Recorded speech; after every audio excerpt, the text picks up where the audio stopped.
Hi, I'm Geraldine Carl with the Real News Network. This auto workers story is part of a series we are doing to understand the problems and solutions facing people most affected by the economic crisis. But we can only do this work with your financial support. The economic crisis has hit us hard too. Please become a member today so that we can continue bringing you stories like this.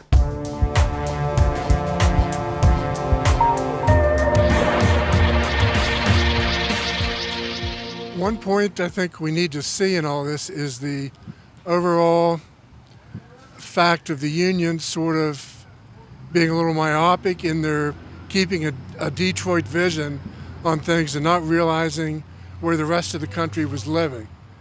Things were just too good here for too long. Just the very good contracts, the much higher wages and benefits that you had. Do you think it's a problem that years ago UAW didn't fight harder for a national health plan instead of just fighting for a health plan for UAW workers? Is that example? could be part of it. There's also myriad problems with the national health plan that maybe is hard to really get into it, in a proper depth. But the main point, I think, is too many years of living too good kept the people from seeing that if they want to keep this up, maybe they have to become a little more equalized and see that it's not possible to live so much better than everybody else. Number one, we've been making concession after concession after concession since the 80s. Number two, I don't feel guilty for making a good living. I think everybody should make a good living. And this is where I have a problem with people. Well, it's like what? We should lower our standard instead of raising their standard? But do you think there's a problem in that as a movement, the unions weren't concerned enough about unorganized workers in the country, and totally we're just doing kind of living well and not? Well, I don't think anybody was living as well, comparatively speaking. Comparatively speaking, maybe, but we've had to make a lot of sacrifices with our health, and like I said, I moved 10 times to keep my job. So there was my family made a lot of sacrifices. They lived without me being home. There was a lot of family sacrifices that we made in order to have that good living that we had. It wasn't handed to us. And there in every workplace you have people that aren't going to do their job, and they get away with it or however. That's whether it's union or non-union, and that's some of the big bitches that people have about union workers.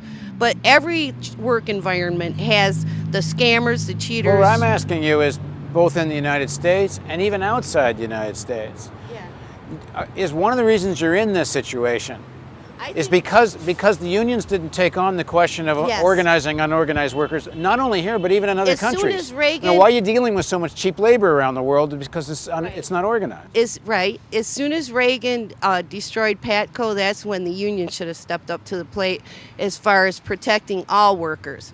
And that's another thing I don't understand. Why aren't all the unions collaborating with each other to build a more, strengthen the movement, the labor movement itself? Why aren't the Teamsters and the UAW and the steel workers and all, why aren't they all collaborating together and building this Well, what do you movement? think of your leadership? I'm disappointed. I've been disappointed for quite some time. With our leadership. I think, where are they right now? Why weren't they organizing this rally today? Where the heck are they? There's silence. You don't hear nothing. Even outside of the mainstream media, in the left, like the left, more left-leaning progressive magazines or whatever, you don't hear anything even in that. About what? About anything. They're not saying anything. They're not telling us anything. We find it out through the press, but through what the government's saying or what GM's saying. For example? For example, I didn't find out from the union that I lost my vision in dental. I found out through the newspaper. Why wasn't the union there? My husband works in a plant. There was no vote. They said that this thing passed by, 60% or something? They ratified it. Nobody was told when the vote was. So, of course, all the leadership are the ones that voted. So, because they didn't send out anything telling them. Is that when the everybody's vote experience was. about the vote? It was very fast. Yeah. Did anybody get notified? Hi, I'm Greg Shotwell, and I'm a UAW General Motors retiree. I worked 30 years for GM and Delphi, and I retired last November 2008.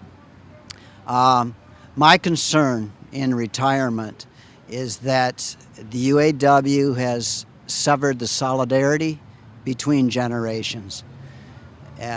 By that I mean the new hires coming in not only make half the wages, but they don't have any pension or health care in retirement. When I joined the UAW, we had a solid connection with our retirees. When I came into the UAW, I was given this plate with all the ingredients, the meat, the potatoes, the vegetables, the dessert, the coffee. I had everything. It was handed to me. I had full pay.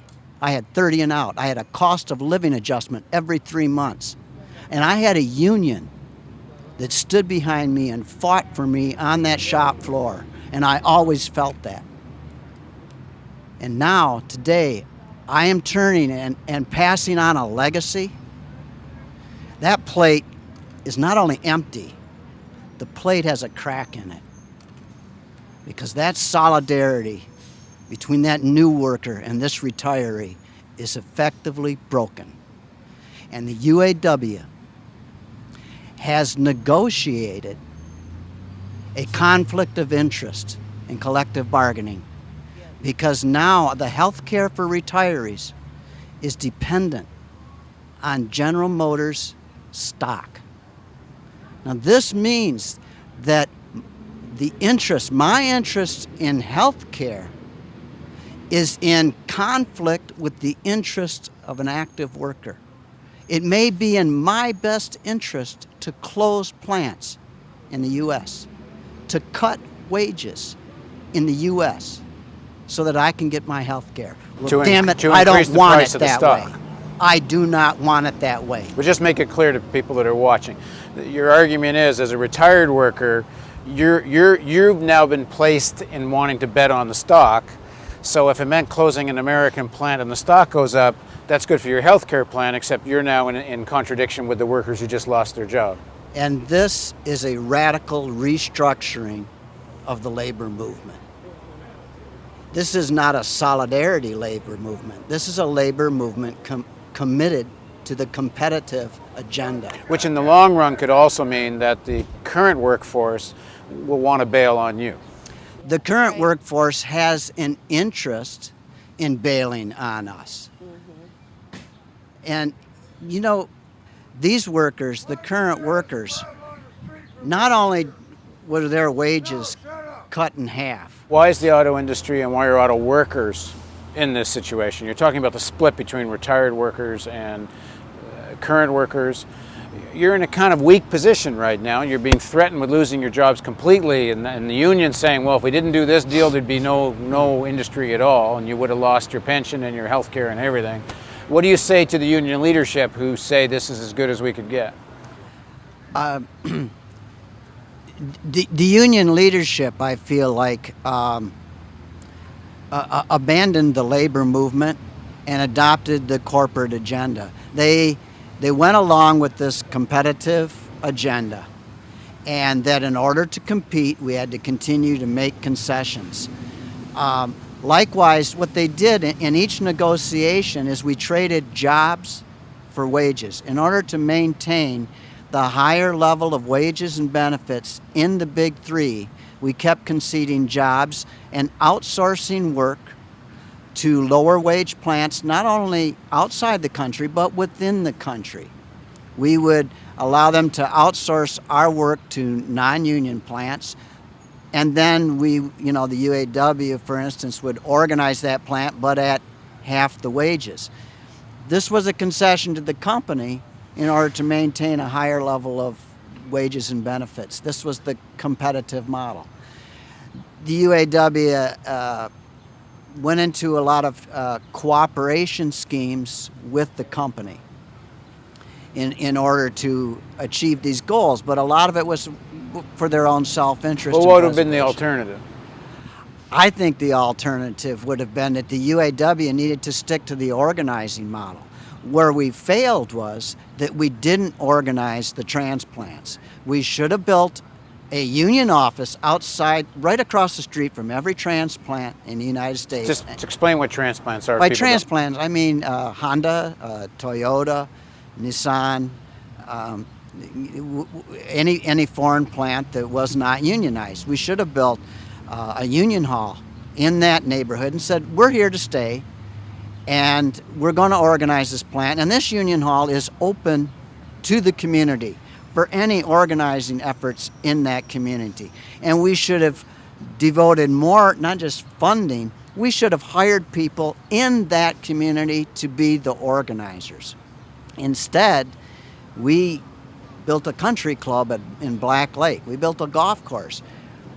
The union doesn't have any business running a golf course. Our business should be organizing, but we had this business model of unionization that took on the idea that, you know, we just have to keep representing only our members. So again, like you were suggesting, we developed a very narrow interest in our bargaining.